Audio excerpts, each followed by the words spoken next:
இயேசு கிறிஸ்து பரலோகத்துல இந்த உலகத்துக்கு வந்து அவர் பண்ண வேலை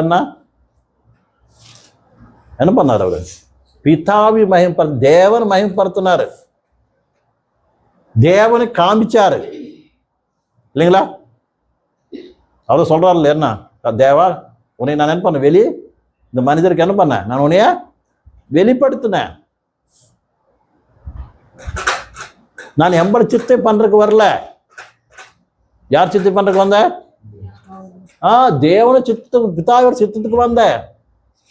அதுதான் எம்பட ஆகாரம், அதுதான் எம்பட, அதுதான் எம்பட அப்பம். கருத்தோட சித்த செய்யறதா எம்பட அப்பம்னு அர்த்தம் என்ன? அந்த பசி. எனக்கு இந்த பசி கிடையாது, சாப்பாடு பசி கிடையாது. இன்னைக்கு என்ன குழம்பு பண்ணிக்கணும், இன்னைக்கு சண்டே வந்துருச்சு பிரியாணி பண்ணிக்கணும், மட்டன் எடுத்துக்கணும், சிக்கன் எடுத்துக்கணும், இந்த காலத்துல கிடையாது. அந்த பசி கிடையாது எனக்கு. அந்த பசி சாயந்தரம் வீட்டில் சாப்பாடு இருக்குமோ இல்லையோ, அந்த பசி கிடையாது. என்ன இருக்குது இயேசு கிறிஸ்துக்குள்ள? நான் கர்த்தரோட சித்தம் செய்யணும். பிரிய சகோதரி சகோதரனை, இந்த உலகத்தில் நம்மளை ரட்சித்தது அது எதுக்காக? அவர் சித்தம் நம்ம மூலியமா நிறைவேற்றப்படுறதுக்காக. நீ எப்பாவது கர்த்தாவே எம்படா விஷயத்தில் உங்களோட சித்தம் என்ன, உங்களோட நோக்கம் என்ன, உங்களோட திட்டம் என்னன்னு எப்போ ஜெபம் பண்ணுமா? சொல்லுங்க, எத்தனை பேர் ஜெபம் பண்ணுறீங்க அது மாதிரி? சொல்லுமா? அது பற்றி எனக்கு எப்போ நாம என்ன பண்ணணும்? ஏசப்பா அது செய்யணும் கர்த்தாவே, இது கொடுக்கணும் கர்த்தாவே, எனக்கு இது இருக்குது கர்த்தாவே, எனக்கு அது வேணும் கர்த்தாவே, அப்படி பண்ணு கர்த்தாவே, இப்படி பண்ணி கர்த்தான்னு நம்ம யாரு? நாம் எஜமானு. ஏசுனாது யாரு? நம்ம சேவக்கன். யாரு? நம்மளோட வேலைக்காரன். நாம் சொன்னது யார் பண்ணணும்? பேசுனது பண்ணணும். அவ்வளோதானே? நான் சொல்றது கரெக்டா பொய்யா? சொல்லுங்க. இயேசுநாதர் உனக்கு வேலைக்காரனா இருக்கிறதுக்கு வந்தாரா உங்ககிட்ட? இல்லாட்டி உனக்கு ராஜாவா இருக்கிறது, எஜமானியா இருக்கிறதுக்கு வந்தாரா? ஓ, இயேசு பிரபுவான்னு கூப்பிடுறான். நீ தமிழ்னா இயேசு நாதரா என்ன சொல்லுவாங்க? இயேசு இயேசு ராஜா இல்லை, இயேசு பிரபுங்களுக்கு தமிழ்னு சொல்லுவாங்க. இயேசு கிறிஸ்து, இயேசு கர்த்தாவேவா? இயேசு பிரபு. அதுக்கு தெலுங்கு தமிழ்ல சொல்லுங்க பார்க்கலாம். பிரபுன்னு அர்த்தம் என்ன? அரசர், நம்ம மேல ஆளுகை பண்றவர். எஜமானு அர்த்தம். இயேசு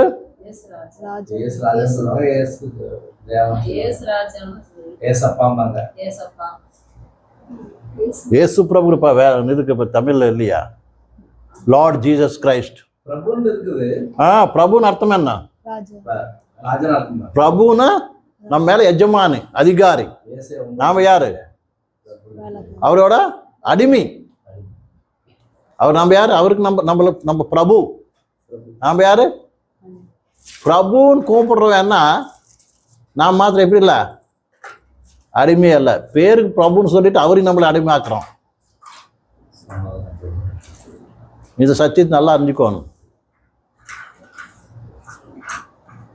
யாரைతే இயேசு கிறிஸ்துவ பிரபுவா ஏத்திக்கிறாங்களோ அப்படின்னா சம்பூர்ணமா அவர் கைக்கு ஒப்பு கொடுத்துக்கிறாங்களோ அவங்க தான் ரட்சிக்கப்பட்ட மாதிரின்னு வச்சனம் கிளியரா சொல்லுது. ரோமர் 10:9 படிங்க. ரோமர் 10:9 கால்மர் படிச்சுங்க பாரு.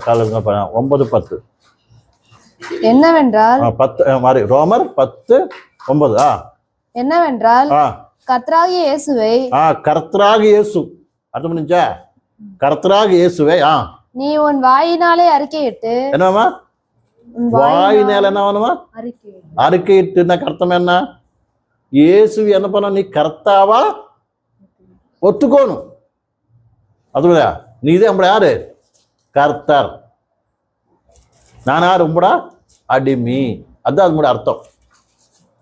அப்படியே பரிபூர்ண கீழ்படணும். நீ தேவனுக்கு யார் பண்ணணும்? இயேசுக்கு கீழ்படணும். அதுக்கு அர்த்தம் என்ன?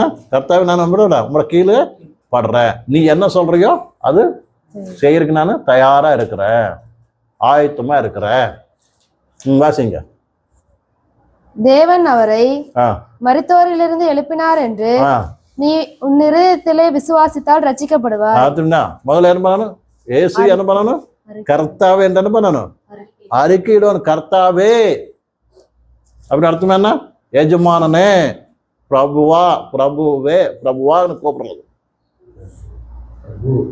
பிரபுன்னு அர்த்தம் என்ன? நான் உங்களை அடிமை. அர்த்தம் பண்ணா நான் என்ன ஆவேன்? உங்களை ஆளுக்கிற இருக்கிறவன். பட் அவர் ஆளுக்கையில் இருக்கிறோமா? நாம எத்தனாவது கர்த்தாவே கர்த்தாவேன்னு கூப்பிடுறவேன்னா ஒரு நாள் அவர் கீழ்பட்டது கீழ்படுறோமாம்மா? எத்தனை வருஷம் கர்த்தருக்கு கீழ்படாம நாம வாழ்ந்துகிட்டு இருக்கிறோம்? இதெல்லாம் கூட மனசு நல்லா அர்த்தம் புரிஞ்சுக்கணும். அதனால ஸ்லோவா உங்களை புரிய வைக்கிறது. நம்ம எல்லா நாளுக்கும் அந்த கர்த்தர் மீனுக்கா நிற்க போறோம். நம்ம செய்யற எல்லா காரியங்கள் எங்க நிற்குது? அங்க எழுதப்படுது. நாளைக்கு போகும்போது அதுல எழுதப்பட்ட பிரகாரம் என்ன நம்மளுக்கு பலன் கொடுக்க போறாரு. அப்ப என்ன பலன் நம்மளுக்கு கிடைக்க போகுது? அது யோசனை பண்ணணும்ல. உலக ரீதி நான் பார்க்கும்போது இன்னைக்கு என்ன பண்றோம்னா, எப்படி யோசனை இருக்கிறோம்? நம்மளோட வாழ்க்கை இவங்க விட நான் நல்லா இருக்கணும் இல்லையா? நம்ம அண்ணன் தம்பிகளுக்கு விட நம்மளோட வாழ்க்கை நல்லா இருக்கணும். இல்லாட்டி நம்மளோட ஊருக்காரில் விட நம்மளோட வாழ்க்கை எப்படி இருக்கணும்? உயர்ந்தமா இருக்கணும். அப்படிதான் யோசனை பண்ணிட்டு நடக்கிறோம் நம்ம எல்லாரும். இல்லைங்களா? ஓகேவா? உண்மைதானா? அதே மாதிரி ஒரு இந்த உலகத்தில் நம்ம அது மாதிரி ஆவலாம் ஆக முடியாது போலாம். வேணா பிரிய சகோதரி சகோதரனே, உன்னை அழைக்கப்பட்டது இந்த உலகத்துல உயரமா இருக்கிற சொல்ல, அது அவர் கையில் இருக்குது. நீ எந்த லெவல் இந்த உலகத்தில் இருக்கணுமோ அது யார் கையில் இருக்குது? அவர் கையில் இருக்குது. வேற உங்களுடைய யோசனை எப்படி இருக்கணும் சொல்லுங்க. நாளைக்கு பரலோகம் போகும்போது நான் நம்மளோட வாழ்க்கை எப்படி இருக்கணும்? உயரமான லெவல் இருக்கணுமா இல்லையா? சும்மாவே பரலோகத்துக்கு போக முடியாது. நீ சும்மாவே அவர்கிட்ட சிம்மாசனம் உட்கார முடியாது. இந்த உலகத்தில் நீ கர்த்தனுக்காக என்ன பண்றியோ அது பிரகாரம் தான் அங்க உனக்கு பலனு கிடைக்கு. அந்த பரலோகத்து ஆசீர்வாதம் கிடைக்கு. அந்த பரலோகத்துக்கு உனக்கு மகிமை கிடைக்கு. அந்த பரலோகத்துக்கு உனக்கு கிரீடம் கிடைக்கு. அல்லேலூயா. புரியுதா? அதனால அப்போ இன்னமேல் எங்க உங்களோட மனசை எதை பத்தி ஆலோசனை பண்ணோம்? நின்றுல இருந்து பண்ணுவீங்களா? மறந்துடுவீங்களா? ஞாயிற்றுக்கிழமை அந்த மரியாதை விதியா மறந்துடுவீங்களா? மறந்துட்டது உங்க இஷ்டம், நான் ஒன்றும் பண்ண முடியாது. நாளைக்கு கர்த்தன் கூட என்ன பண்ணுவாரு? ஐயோ தெரியாதுன்னு சொல்றதுக்கு இல்ல. நல்ல யோசனை பண்ணிக்கணும் பிரிய சகோதரி சகோதரன். ஒரு விசுவாசி நான் கர்த்தர்கிட்ட போய் எப்படி இருக்கணும், கர்த்தருக்கு எவ்வளோ சமீபமாக இருக்கணும் அப்படி யோசனை பண்ணிட்டு இந்த உலகத்தில் நீ வாழ்ந்தாக்க அர்த்தம் பண்ணிச்சா உனக்காக கர்த்தர் வைத்த ஆசீர்வாதத்தில் என்ன வர நீ பங்கேற்ற முடியுமோ? இல்லாட்டி உங்களோட இடத்துல இன்னொருத்தர் எடுத்துக்குவாங்களே என்னமோ யாருக்கு தெரியும்? உங்களோட இடத்துல இன்னொருத்தர் வருவாங்களே யாருக்கு தெரியும்? யாசாவ் இருக்க வேண்டிய இடத்துல யார் வந்துட்டாங்க? யாக்கோப் வந்துட்டாரு இல்லையா? யாசாவு கொடுத்த ஆசீர்வாதத்துல யார் வந்துட்டாங்க? யாக்கோப் வந்துட்டாங்க. அர்த்தம் பண்ணிச்சா? சவுல் கொடுத்த இடத்துல யார் வந்துட்டாங்க? தாவீது வந்துட்டாரு. பரலோகத்துல இடம் காலியா இருக்காதுங்க. உங்களோட இடம் காலியா இருக்காது. நீ இறந்து போன அந்த இடத்துல இன்னொருத்தர் வருவாங்க. இது புரிஞ்சுக்கணும். யாரும் எனக்கு கன்ஃபார்ம் சீட்டு நேரம் நினைக்க வேணாங்க. நம்ம என்ன நினைச்சுக்கிறாங்க தெரியுமா? நான் ரட்சிப்பட்டு ஞானஸ்நானம் எடுத்துக்கிட்டேன் என்ன பரலோகா கன்ஃபார்ம் கிடையாது. அது தகுந்த மாதிரி வாழ்ந்தாதான் என்னாவ கிடைக்க முடியும். உதாரணத்துக்கு இன்னைக்கு நாளைக்கு என்ட்ரன்ஸ் எழுதுறாங்க தெரியுமா இல்லையா? பசங்கள்லாம் என்ட்ரன்ஸ் எழுதுறாங்க, எம்பிபிஎஸ்க்கு என்ட்ரன்ஸ் எழுதுறாங்க, இன்ஜினியரிங் என்ட்ரன்ஸ் எழுதுறாங்க, எல்லாம் எழுதுறாங்க. எழுதுற எல்லா காலம் என்னமா ஆகுறாங்க? குவாலிஃபைட் ஆயிடுறாங்களா? ஆகுறதில்ல. அதுக்காக நீ என்ன பண்ண தகுந்த மாதிரி கஷ்டப்பட்டாதான் அது வரு. நீ என்ட்ரன்ஸ்ல எழுதிட்டு காப்பாற்றி உனக்கு சீட்டு வந்துடும் நினைக்க கூடாது.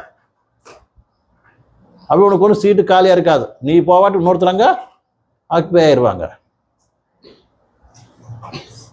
அதனால தான் கர்த்தர் வாசம் சொல்லுது என்னவாமா, அநேகர் முன்ன இருக்கிறவங்கம்மா பின்னால பின்னால் இருக்கிற கொஞ்சம் பேரு காண்ட போயிடுவாம்மா.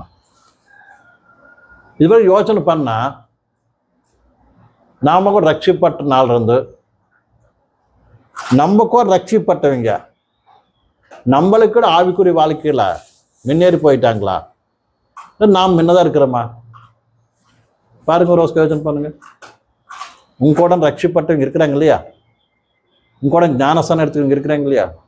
உங்க கூட இயேசு கிறிஸ்து நம்பினவங்க இருக்கிறாங்க இல்லையா? அவங்க கூட நம்ம ஒரு என வச்சுக்கிட்டாக்க நாம் முன்ன இருக்கிறோமா இல்லை நம்மளுக்குன்னு முன்ன அவங்க போயிட்டாங்களா? நம்ம பேர் நான் 20 வருஷம் விசுவாசி, நான் 30 வருஷம் விசுவாசி, இவர் எனக்கு பின்னால வந்தாரு.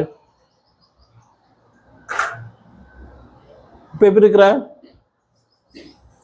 நீ? எவ்வளவு எத்தனை நாள் ஆச்சுன்னு கணக்கு கிடையாது. எவ்வளவு ஆவிக்குரிய வாழ்க்கையில எல்லாம் இருக்கிற ஆனா வளர்ந்துருக்கிற. அதெல்லாம் கர்த்தர் நம்மளை அழைச்சது அவரு கூட இருக்கிறதுக்கு வாசனம், வாரசனம் இருக்கிறதுக்கு வாசனம். வாசனம் இருக்கிறதுனா எல்லா விஷயத்துல என்ன வேணும்? தகுதியா இடணும். அதுக்காக இந்த உலகத்தில் செய்ய வேண்டியது என்ன பண்ண? நீ பர்ஃபெக்டா செய்யணும். எந்தக்கு நம்மளையும் ரட்சிப்பிட்டு வச்சு இத்தனை நாளா உயிரோட இந்த உலகத்துல வச்சிருக்கிறாரு?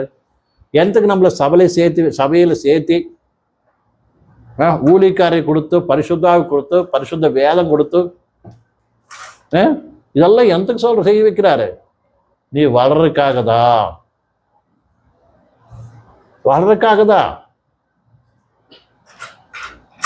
நாம் அதிக என்ன சொல்லுவாங்க, நாம் கர்த்தர் எதைத்து நம்மளுக்கு கொடுத்தாரோ அதையும் நாம் கணக்கு பண்ணாம ஒரு நிலைமையில் இருந்தாக்க சொல்லுங்க அது அதிக என்ன சொல்லுங்க கணக்கு பட்டிச்சுக்கோக்கணும்ட்டு நம்மளை கொடுத்ததை நம்ம கண்டுக்காம இருந்தோம்னா அர்த்தம் பண்ணிச்சா? இதெல்லாம் கூட கர்த்தர்கிட்ட கணக்கு வரும். கர்த்தர் போகும்போது என்ன பண்ண கணக்கு பண்ணுவார் இல்லையா? நம்ம கொடுத்தது எவ்வளோ, கர்த்தர் கொடுத்தது எவ்வளோ, நாம் அதுக்கு தகுந்த மாதிரி எவ்வளோ பலனு கொடுத்தோம் எல்லாரும் பண்ணுவார். கணக்கு கேட்பாரு இல்லையா? உனக்கு வேதத்தை கொடுத்த, இது எத்தனாவதுக்கு வாசித்த? நீ வாசிக்கும் போது எத்தனோ விஷயம் கூட பேசுன, அது பிரகாரம் நடந்தியா? கேட்க மாட்டாரா? சொல்லுங்க, அதுக்கு என்ன பதில் சொல்ல முடியும்? டைம் இல்லை, சர்ச்சுக்கே பிரதர் வரல, எனக்கு என்ன பிஸி பிரதர், வேலை இருந்துச்சு, பாஸ்டர் பிஸி இருந்துச்சு. நீ காலையில் ப்ரேயரே பண்ணிக்கல, கேட்டாக்கா என்ன பதில் சொல்லுவேன்? இதெல்லாம் கேட்பாரா கேட்க மாட்டாரா? அத்த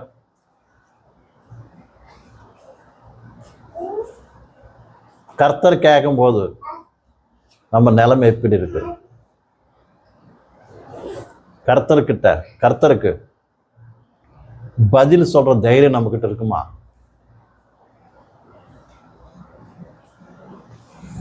சொல்ற தைரியம் இருக்குமா? தைரியம் இருக்காட்டி என்ன பண்ண? நீ என்ன வேணுவா? கர்த்தர் மீது ஓடி போக வேண்டியதுதான். பின்னால் போய் எங்களும் வாங்க. பிரிய சகோதரி சகோதரன், அதனால தான் கர்த்தர் மேல் நிற்கிறதுக்காக என்ன வேணும்? தைரியம் வேணுமாமா, வல்லம் வேணுமாமா. உங்களுக்கு மேல் பரிச்சயமா லூக்கா சுவார்த்தை இருக்குது இல்லையா? என்ன அது மேல் நிற்கிறதுக்காக என்ன வேணும்? நம்மளுக்கு பலம் வேணும், நிற்கிறதுக்காக பலம் வேணும். கர்த்தர் இல்லாத எப்படி நிற்கும்?